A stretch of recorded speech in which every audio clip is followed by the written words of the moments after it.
You're listening to Soundside. I'm Libby Denkmann. So I was talking to a friend of mine lately, and this friend, Tom, he makes a streaming show on Twitch and YouTube. It's called Cartoon Mess Live. And he has a couple of in-person shows coming up this weekend in Seattle, but Tom told me that he's not sure he knows how to describe what he'll be doing during these shows, because Cartoon Mess Live is totally unique and, frankly, a little bizarre.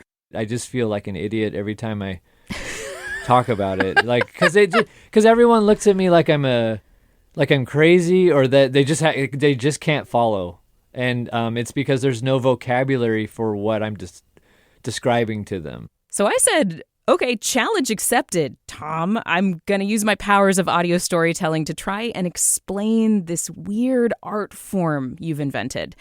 Here it goes. My name's Tom DesLongchamp.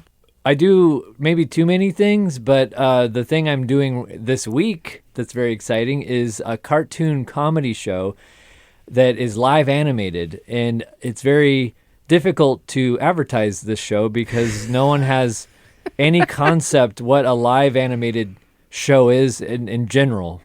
Maybe we should just talk about Duck first. Okay. So who's Duck? What? What's the holdup here? Duck is a cartoon character that sort of represents this slightly shinier version of myself. I've basically designed this custom cartoon system that I puppet with my hands. It's almost like playing a piano. And Duck was an attempt at being whimsical and trying to get away from myself, because I made an avatar of me as a cartoon character, but I would get too serious about everything. So I thought, I'll make a duck, because then it'll be fun. A duck can say anything. Yeah, cartoons can do anything. Mutating flesh. Butterboo. Audience, let me check if you're with him so far. In Cartoon Mess Live, Tom is basically a puppeteer doing improv alongside a co-host whose name is Duck. It's like if you could see the person operating Elmo, and the pair of them had a late-night talk show, but also Elmo is a two-dimensional cartoon. And Duck and Tom, they're not alone. What about Grandma? Introduce me to Grandma. You know, I was thinking earlier that, I used to not be able to go like this, but I taught myself. Grandma is actually one of the oldest characters from our repertoire of characters. My wife does the voice and created the character. Please introduce your wife. Jess Phoenix. My wife is Jess Phoenix. She's a designer, illustrator. For some reason, her inner mythology is this grandma character. And grandma is sassy and boisterous. She's not afraid to say what she thinks. Some snacks are dry, and some snacks are wet. Should we do another drawing, or I don't know? Yeah. During the show, Tom takes drawing prompts from the audience. He'll sketch a character and a whole scene right there in front of everybody, and then he makes the cartoon move and talk back to you. It's like magic. So I have a mouth library, basically, where I've got 30 different mouths. I can flip through them like a Rolodex. I can just draw a picture, stick a mouth on it, and then cycle through the mouths till I find the one that fits the drawing, or vice versa. How does this actually come together? How did you develop this technique? There's this technology that is considered dead, but no technology is ever really dead.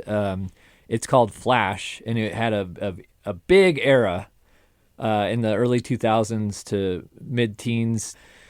It's no longer used in browsers. YouTube was built on it for a long time. Adobe Animate is a program that still produces this kind of file, and this file can have animation layers and code. And so I'm still at my home just plugging away at designing and developing my own little system, and it's built on Flash, and I run it locally on my computer. It's the fastest way for me to create this kind of stuff. It's old code. It isn't. They don't update it anymore. If I can't figure out a way around something, it can be some roadblocks sometimes. But the thing is if I rebuilt all of this with newer technology, it would take 10 times longer to do anything with it. If you can't tell, Tom is a big nerd and kind of an obsessive weirdo in the vein of a Jim Henson or Paul Rubens. I mean, he's hacking a defunct program and basically coding the strings to move this world of cartoon puppets while drawing new ones and performing with them, plus grandma. But maybe that kind of wacky, dedicated, single-mindedness, that's what it takes to do something new. And I mean, I think you can say this is a true one-of-a-kind kind of show. Yeah, I might be the only place in the world at the moment. When I was first doing it, there were people going, "Oh, you're gonna have copycats soon. This is so amazing. This is so different. You're gonna have people copying you." But it's never happened, and I think it's because what I do is wearing like maybe 5 hats, and it would actually take a team of people or someone just like me to do what I'm doing, and so it's kind of a rare rogue wave of creativity that I'm proud to be doing.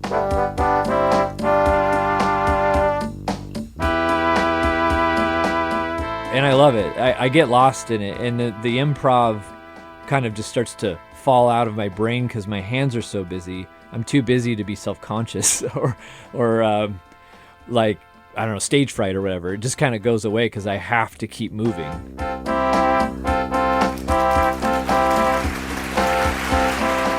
That's my pal Tom DesLongchamp of Cartoon Mess Live.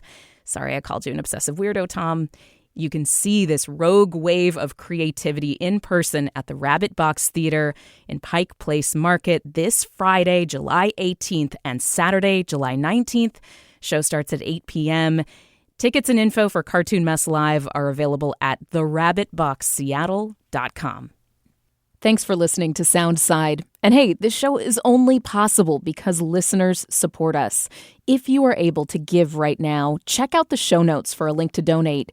And don't forget, you can listen live on KUOW 94.9 FM Seattle at noon and 8 p.m., Monday through Thursday, or anytime online at KUOW.org.